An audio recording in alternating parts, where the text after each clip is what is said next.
India news में आपके साथ मैं हूं राजीव। इंडिया न्यूज लेकर आया है आपके लिए दुनिया का सबसे तेज बुलेटिन न्यूज 222 सिर्फ 22 मिनट में देश और दुनिया की 222 खबरें। जी हां, बस सिर्फ 22 मिनट आप बने रहिए हमारे साथ। पूरी दुनिया की एक एक खबर हम आपको देंगे। गृह मंत्री राजनाथ सिंह की कल देर शाम तबीयत बिगड़ गई, जिसके बाद उन्हें दिल्ली के एम्स अस्पताल में भर्ती कराया गया। राजनाथ को अस्पताल से छुट्टी कब मिलेगी, इस बारे में न तो कोई औपचारिक जानकारी दी गई, न ही एम्स की तरफ से कुछ बताया गया। खबरों के मुताबिक राजनाथ सिंह के पेट में दर्द था। डॉक्टरों ने जांच की तो पेट में इन्फेक्शन की बात सामने आई। एम्स के न्यू प्राइवेट वार्ड की तीसरी मंजिल पर भर्ती राजनाथ सिंह की हालत फिलहाल स्थिर बताई जा रही है। स्वतंत्रता दिवस को देखते हुए दिल्ली में सुरक्षा के कड़े इंतजाम किए गए हैं। मेट्रो स्टेशनों पर आज और कल पार्किंग सुविधा बंद रहेगी। राजधानी में सुरक्षा को देखते हुए आज सुबह 6 बजे से कल दोपहर 2 बजे तक सभी मेट्रो स्टेशन पर पार्किंग सेवा बंद रहेगी। स्वतंत्रता दिवस की पूर्व संध्या पर राष्ट्रपति प्रणब मुखर्जी आज देश को संबोधित करेंगे। आज शाम 7 बजे राष्ट्र के नाम संबोधन के दौरान राष्ट्रपति सरकार की उपलब्धियों के बारे में बता सकते हैं। दिल्ली की सड़कों पर ई रिक्शा चलेगा या नहीं, इस पर दिल्ली हाईकोर्ट आज फैसला सुनाएगा। इससे पहले हाईकोर्ट ने 14 अगस्त तक दिल्ली की सड़कों पर ई रिक्शा चलाने पर रोक लगा रखी थी। पिछली सुनवाई के दौरान सरकार ने कोर्ट में साफ किया था कि वो ई रिक्शा को मोटर व्हीकल एक्ट के तहत लाना चाहती है। सरकार ऐसा करने के लिए 2 महीने का समय और मांग रही थी और तब तक ई रिक्शा चलने देने की इजाजत मांगी थी। गाइडलाइंस के मुताबिक ई रिक्शा का रजिस्ट्रेशन और बीमा को जरूरी करना है। साथ ही सरकार ने ई रिक्शा की अधिकतम स्पीड 25 किलोमीटर प्रति घंटा करने का प्रस्ताव रखा है। गाइडलाइंस के मुताबिक ई रिक्शा पर अधिकतम 4 लोग बैठ सकते हैं, जबकि 50 किलो से ज्यादा का वजन नहीं लादा जा सकता। हाईकोर्ट ने केंद्र सरकार की मांग खारिज करते हुए ई रिक्शा से जुड़ा कानून बनाकर पेश करने को कहा था। दिल्ली एनसीआर में इस वक्त करीब 2 लाख से ज्यादा ई रिक्शा चालक है। कांग्रेस के पूर्व सांसद महाबल मिश्र ने ई रिक्शा पर विवादित बयान दिया। महाबल मिश्रा ने कहा कि अगर ई रिक्शा नहीं चलेंगे तो रिक्शे वाले चेन खींचेंगे, जिससे क्राइम बढ़ेगा। साथ ही महाबल मिश्र ने पुलिस को नसीहत देते हुए कहा, कोर्ट के आदेश को नजरअंदाज करते हुए पुलिस वाले आंखें बंद कर लें और रिक्शा चलने दें। महंगाई से जूझ रहे लोगों को 15 अगस्त का तोहफा मिलने वाला है। आज आधी रात से पेट्रोल की कीमतें कम होने वाली हैं। पेट्रोलियम मंत्री धर्मेंद्र प्रधान ने ट्वीट कर पेट्रोल की कीमतों में कमी की जानकारी दी। ₹1.89 से ₹2.38 तक सस्ता होगा पेट्रोल। दिल्ली में पेट्रोल ₹2.18 सस्ता होगा। फिलहाल दिल्ली में पेट्रोल ₹72.51 प्रति लीटर है। सरकार सब्सिडी वाले 12 एलपीजी सिलेंडरों की तादाद कम नहीं करने जा रही। पेट्रोलियम मंत्री धर्मेंद्र प्रधान ने साफ कहा, सरकार की ऐसी कोई मंशा नहीं। राज्यसभा में एक सवाल के जवाब में धर्मेंद्र है। सरकार सब्सिडी वाले 12 एलपीजी सिलेंडरों की तादाद कम नहीं करने जा रही। पेट्रोलियम मंत्री धर्मेंद्र प्रधान ने साफ कहा, सरकार की ऐसी कोई मंशा नहीं। राज्यसभा में एक सवाल के जवाब में धर्मेंद्र प्रधान ने कहा कि सब्सिडी वाले 12 सिलेंडर पहले की तरह ही जारी रहेंगे। रक्षाबंधन के बहाने संघ आज बीजेपी सांसदों की क्लास लगाएगा। संसदीय कार्य मंत्री वेंकैया नायडू के आवास पर बीजेपी सांसद एक दूसरे को राखी बांधेंगे। इस कार्यक्रम में प्रधानमंत्री मोदी और उनकी सरकार के सभी मंत्रियों के साथ बीजेपी के सभी सांसदों को उपस्थित रहने को कहा गया है। साथ ही इसके लिए बीजेपी सांसदों का ड्रेस कोड भी तय किया गया है, जिसमें सभी सांसदों को सफेद कुर्ता पायजामा और काली टोपी पहनकर आना होगा। सभी सांसदों की उपस्थिति सुनिश्चित करने के लिए संघ ने लोकसभा से 23 और राज्यसभा से 8 सांसदों को गणनायक यानी समूह नेतृत्वकर्ता बनाया है। लोकसभा के हर गणनायक की लगभग 10 से 15 सांसदों की पाठशाला में लाने की जिम्मेदारी दी गई है। राजस्थान के लोकसभा सांसदों को कार्यक्रम में लाने की जिम्मेदारी देवजी पटेल को सौंपी गई है, जबकि राजस्थान के राज्यसभा के सांसदों को लाने की जिम्मेदारी भूपेंद्र यादव और विजय गोयल को सौंपी गई है। वहीं मध्य प्रदेश के लिए जिम्मा लोकसभा सांसदों के अलावा आलोक संजर और राकेश सिंह को सौंपा गया। वहीं मध्य प्रदेश के राज्यसभा सांसदों के लिए अनिल माधव दवे और प्रभात झा को गठनायक बनाया गया, जबकि छत्तीसगढ़ से रमेश बैस को गठनायक की कमान सौंपी गई। मोदी सरकार बनने के बाद बीजेपी और संघ का ये पहला कार्यक्रम होगा, जिसमें संघ सरकार के सभी मंत्रियों और बीजेपी सांसदों से मुखातिब होगी। संघ की ओर से कार्यवाह भैया जी जोशी बीजेपी सांसदों को संबोधित करेंगे और संघ के एजेंडे के बारे में बताएंगे। हरियाणा विधानसभा चुनाव के लिए बीजेपी आज से अपना चुनावी अभियान की शुरुआत करेगी। बीजेपी अध्यक्ष अमित शाह आज महेंद्रगढ़ जिले से विजय संकल्प यात्रा की शुरुआत करेंगे। विजय संकल्प यात्रा के दौरान बीजेपी के प्रदेश अध्यक्ष रामविलास शर्मा 11 दिनों तक 23 विधानसभा क्षेत्रों का दौरा करेंगे। विजय संकल्प यात्रा के दौरान केंद्रीय मंत्री राव इंद्रजीत सिंह और कृष्णपाल गुर्जर भी साथ रहेंगे। विजय संकल्प यात्रा के दौरान भ्रष्टाचार, सरकारी नौकरियों में पक्षपात, भूमि अधिग्रहण के नाम पर किसानों से लूट जैसे मसलों पर हुड्डा सरकार की पोल खोलेगी। संसद के बजट सत्र का आज आखिरी दिन है। ऐसे में सरकार आज कई अहम बिल को पास कराना चाहती है। आज राज्यसभा में जजों की नियुक्ति से जुड़े जुडिशियल अपॉइंटमेंट कमीशन बिल पर चर्चा हो सकती है। सरकार ने राज्यसभा के सभी सांसदों से अनुरोध किया कि प्रश्नकाल से पहले जुडिशियल अपॉइंटमेंट बिल पर चर्चा करा ली जाए। संसदीय कार्य मंत्री वेंकैया नायडू का कहना है कि सरकार ने इस बारे में राज्यसभा के सभापति को सूचित कर दिया है, जिस पर अंतिम फैसला उन्हें ही लेना है।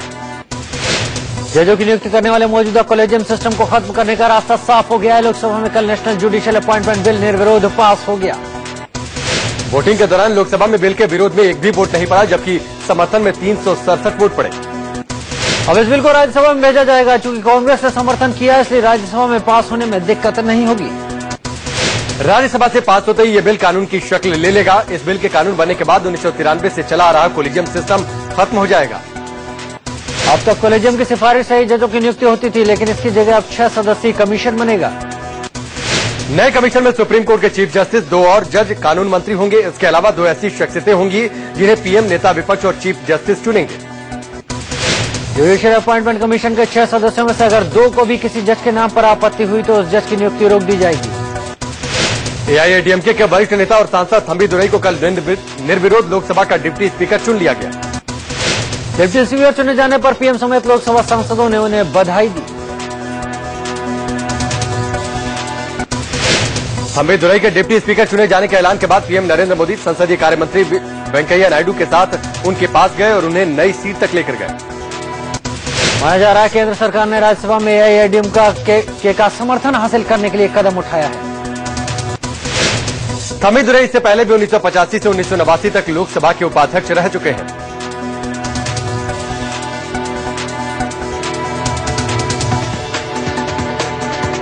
केंद्र सरकार योजना आयोग के उपाध्यक्ष का नाम का ऐलान जल्द कर सकती है। यशवंत सिन्हा, एनके सिंह और अरुण शौरी के नाम की चर्चा है, जिसमें यशवंत सिन्हा का नाम सबसे आगे है।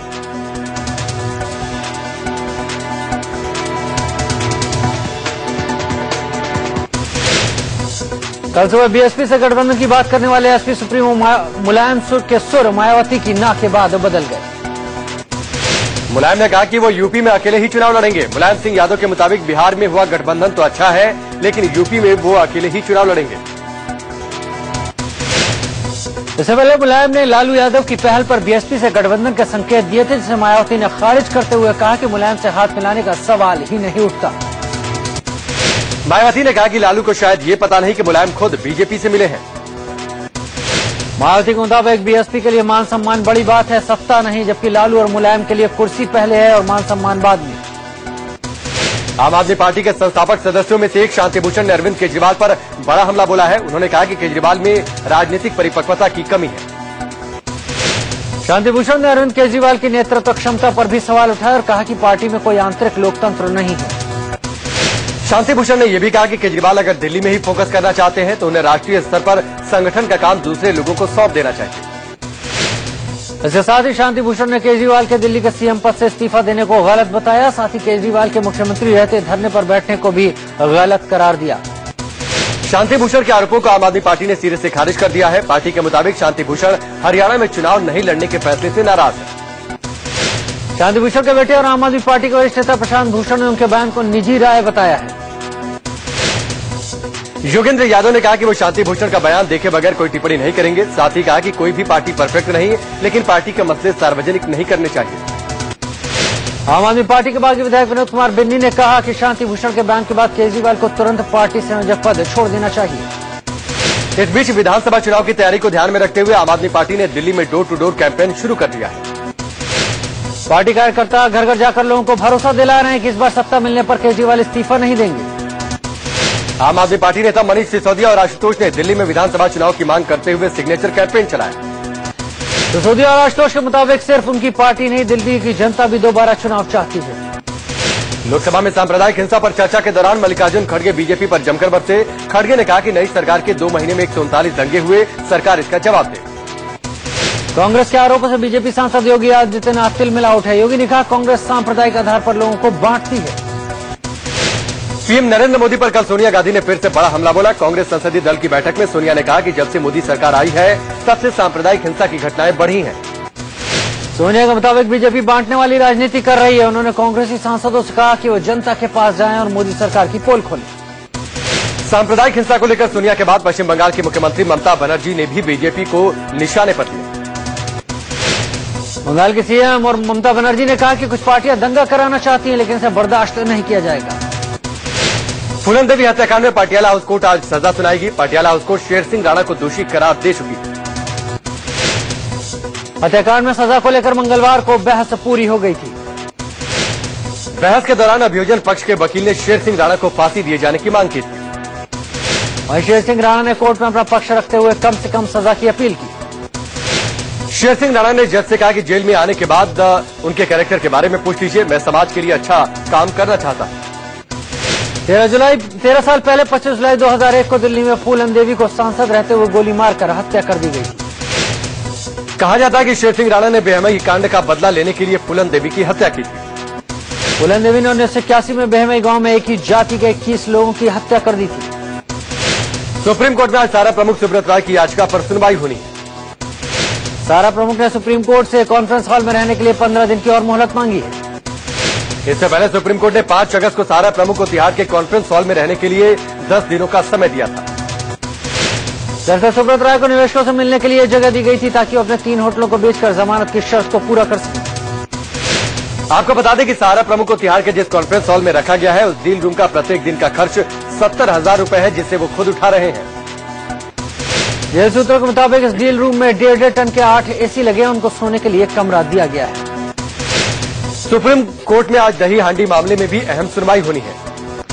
मुंबई थाने के दही हांडी आयोजकों ने बॉम्बे हाईकोर्ट के फैसले के खिलाफ सुप्रीम कोर्ट का दरवाजा खटखटाया। बॉम्बे हाईकोर्ट ने नाबालिग लड़कों के गोविंदा बनने पर रोक लगा दी है। हाईकोर्ट के मुताबिक दही हांडी फोड़ने में 18 साल से कम उम्र के लड़के शामिल नहीं हो सकते। साथ ही हाईकोर्ट ने दही हांडी के पिरामिड 20 फीट तक सीमित करने का निर्देश दिया। सुप्रीम कोर्ट ने गंगा सफाई मामले को लेकर केंद्र सरकार को जमकर फटकार लगाई है। कोर्ट ने सरकार को आड़े हाथों लेते हुए कहा, गंगा सफाई में सुस्ती न बरतें। साथ ही सुप्रीम कोर्ट ने केंद्र से गंगा अभियान को लेकर रोड मैप मांगा और पूछा कि इसे लागू कैसे करेंगे वो बताएं। महाराष्ट्र के पूर्व मुख्यमंत्री अशोक चव्हाण को पेड न्यूज मामले में राहत मिली है। सुप्रीम कोर्ट ने बॉम्बे हाईकोर्ट को निर्देश दिया है कि वो इस मामले को 15 दिन में निपटाए। नेशनल हेराल्ड केस में कांग्रेस अध्यक्ष सोनिया गांधी और राहुल गांधी को दिल्ली हाईकोर्ट से एक बार फिर राहत मिली। दिल्ली हाई कोर्ट ने पटियाला हाउस कोर्ट से जारी समन पर रोक जारी रखी है। मामले की अगली सुनवाई 3 सितंबर को होगी। दिल्ली के मॉडल टाउन से कांग्रेस पूर्व विधायक कुंवर सिंह करण की सौतेली मां ने उनके पर प्रॉपर्टी कब्जाने और उन्हें पीटने का आरोप लगाया। पुलिस ने शिकायत दर्ज कर ली है। वहीं पूर्व विधायक कुंवर करण सिंह ने आरोपों को बेबुनियाद बताया। इलाहाबाद हाईकोर्ट ने यूपी सरकार को स्टॉक में रखी चीनी का 15% हिस्सा बेचकर गन्ना किसानों का भुगतान करने का निर्देश दिया। चीनी मिलों में रखी हुई ये चीनी डीएम की देखरेख में बिकेगी, जिससे किसानों को 5500 करोड़ बकाये का भुगतान होगा। नए किसानों के विरोध को देखते हुए केंद्र सरकार ने अहम बैठक बुलाई है। ये बैठक रामविलास पासवान की अध्यक्षता में कृषि भवन में होगी। 2 दिन पहले नोएडा और लखनऊ में किसानों ने चीनी मिल मालिकों के दफ्तर का घेराव किया था। बुधवार को केंद्रीय कृषि राज्य मंत्री संजीव बालियान ने कहा था कि चीनी मिलें बंद नहीं होंगी, चाहे प्रदेश सरकार चलाए या फिर केंद्र सरकार। उमा भारती ने विलुप्त हो चुकी सरस्वती नदी की खोज की शुरुआत कर दी है। इसके लिए उन्होंने आज एक अहम बैठक बुलाई है। बैठक में इसरो के वैज्ञानिक और जल संसाधन मंत्रालय के अधिकारी भी मौजूद रहेंगे। उमा का कहना है कि विलुप्त सरस्वती नदी के भूजल प्रवाह का पता लगाने और उसे पुनर्जीवित करने में कोई कोर कसर नहीं छोड़ेंगे। ये बातें उमा भारती ने लोकसभा में पेश ध्यानाकर्षण प्रस्ताव का जवाब देते हुए कही। उमा ने कहा, साबित हो चुका है कि सरस्वती नदी मिथक नहीं है। प्रधानमंत्री मोदी ने देश में बंद पड़े फर्टिलाइजर कारखानों को फिर से शुरू करने की कवायद शुरू कर दी। इसके लिए आज प्रधानमंत्री ने बैठक बुलाई है। इसमें उर्वरक मंत्री अनंत कुमार, उर्वरक सचिव और पेट्रोलियम सचिव हिस्सा लेंगे। प्रधानमंत्री की कोशिश है कि बंद पड़े कारखानों को गैस की आपूर्ति कर इनमें दोबारा उत्पादन शुरू कराया जा सके। सूत्रों के मुताबिक पहले दौर में फर्टिलाइजर कॉर्पोरेशन ऑफ इंडिया की 5 और हिंदुस्तान फर्टिलाइजर कॉर्पोरेशन की 3 इकाइयों में उत्पादन शुरू किया जा सकता है। कश्मीर में कल देर शाम करीब 8 बजे पुलवामा जिले के पापोर इलाके में आतंकियों ने पुलिस वालों पर हमला किया। इस हमले में 2 पुलिसकर्मी शहीद हो गए, जबकि एक अन्य नागरिक की मौत हो गई। हिजबुल मुजाहिदीन ने हमले की जिम्मेदारी ली है। सुरक्षा बल के जवान पूरे इलाके की घेराबंदी कर तलाशी अभियान चला रहे हैं।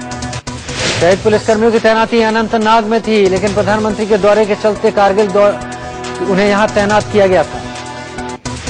कारगिल से वो वापस दक्षिण कश्मीर में अनंतनाग जा रहे थे, जहां उनकी तैनाती थी। इससे पहले 11 अगस्त को भी आतंकियों ने पांपोर में ही बीएसएफ के जवानों पर हमला किया था। जम्मू कश्मीर के रामबन जिले में जम्मू श्रीनगर नेशनल हाईवे पर 4 आतंकियों ने ड्राइवर को पेट से बांधकर उसकी कार लूट ली। इस घटना के बाद राज्य में हाई अलर्ट जारी कर दिया गया। आतंकी यासीन भटकल को छुड़ाने के लिए इंडियन मुजाहिदीन ने प्लेन हाईजैक करने का प्लान बनाया है। इस रिपोर्ट के बाद हाई अलर्ट जारी किया गया है और मुंबई के डोमेस्टिक एयरपोर्ट पर सुरक्षा कड़ी की गई है। 16 अगस्त को प्रधानमंत्री नरेंद्र मोदी मुंबई भी जाने वाले हैं। खुफिया रिपोर्ट को देखते हुए मुंबई में सुरक्षा बढ़ा दी गई है। दिल्ली में कनॉट प्लेस के सेंट्रल पार्क में चल रहे जश्न आजादी कार्यक्रम में कल रात भी खूब धूम रही। जश्न आजादी प्रोग्राम में कल कई रंगारंग कार्यक्रम पेश किए गए। कलाकारों ने इस दौरान कई करतब भी दिखाए। दिल्ली के उपराज्यपाल नजीब जंग ने 13 से 15 अगस्त तक चलने वाले इस कार्यक्रम का उद्घाटन किया। नजीब जंग ने दिल्ली के लोगों को बधाई दी और उनसे जश्न आजादी में बढ़ चढ़कर हिस्सा लेने की अपील की। इस मौके पर मुख्य सचिव एसके श्रीवास्तव और एनटीएमसी के चेयरमैन समेत कई वीआईपी और आम जनता भी बड़ी संख्या में मौजूद थी। दिल्ली के खिशरीपुर इलाके में सुरेश नाम के एक शख्स ने फांसी लगाकर खुदकुशी कर ली। सुरेश का शव 2 दिनों से घर के अंदर पड़ा था। कोई रिश्तेदार घर में आया तो लोगों को इस बारे में पता चला। रिश्तेदारों के मुताबिक खुदकुशी की वजह पति पत्नी की आपसी नोकझोंक हो सकती है।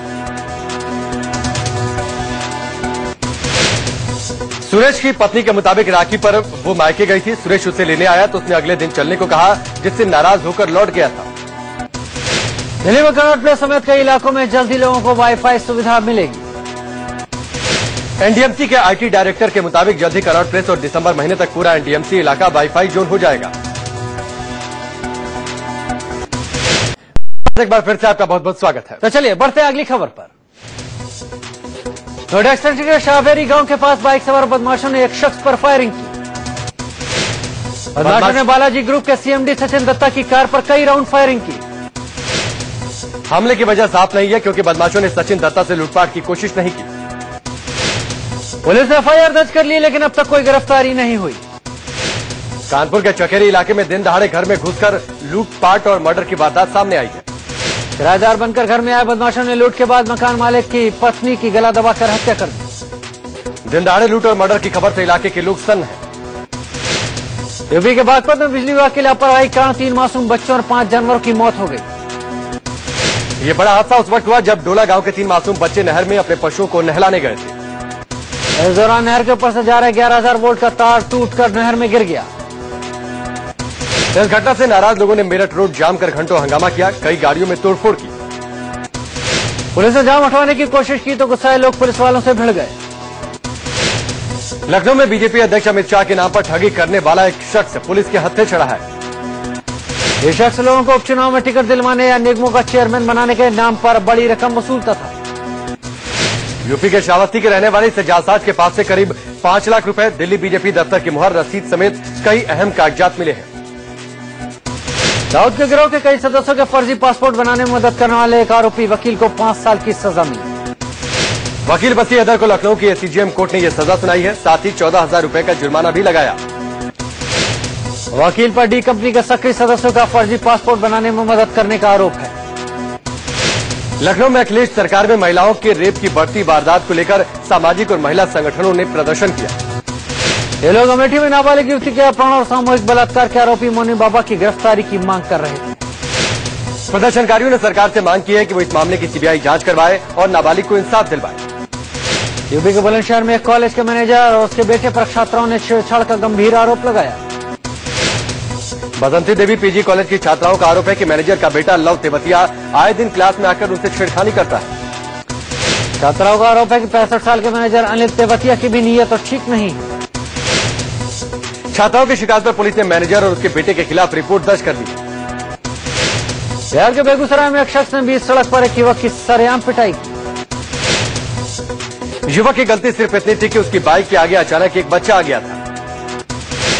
हैरानी की बात यह है कि बीच सड़क पर युवक पिटता रहा, लेकिन वहां मौजूद पुलिस के जवान ने कुछ नहीं किया। महाराष्ट्र के जलगांव में एक कॉलेज में दिन दहाड़े घुसकर एक महिला टीचर की पिटाई का मामला सामने आया है। महिला टीचर क्लास ले रही थी, तभी एक लड़का घुसा, उसने पहले प्रोफेसर को थप्पड़ मारा, फिर डंडे से पिटाई। इस घटना के बाद आरोपी तुषार जाधव जैसे ही भागने लगा, छात्रों ने उसे पकड़ लिया और पुलिस के हवाले कर दिया। आरोपी के मुताबिक 2012 में इस महिला टीचर की शिकायत पर प्रिंसिपल ने उसकी पिटाई की। मध्य प्रदेश के छतरपुर में एक स्कूल टीचर ने बच्चों की जमकर पिटाई कर दी। बच्चों की शिकायत पर एसडीएम ने कार्रवाई की बात कही।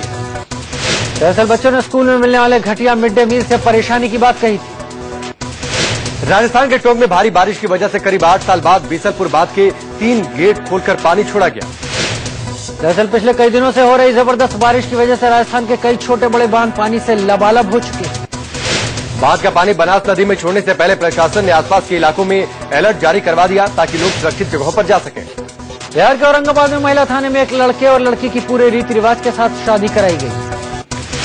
इस शख्स को गांव वालों ने एक लड़की से रेप के मामले में पकड़ लिया था, जिसके बाद दोनों की शादी कराने का फैसला लिया गया।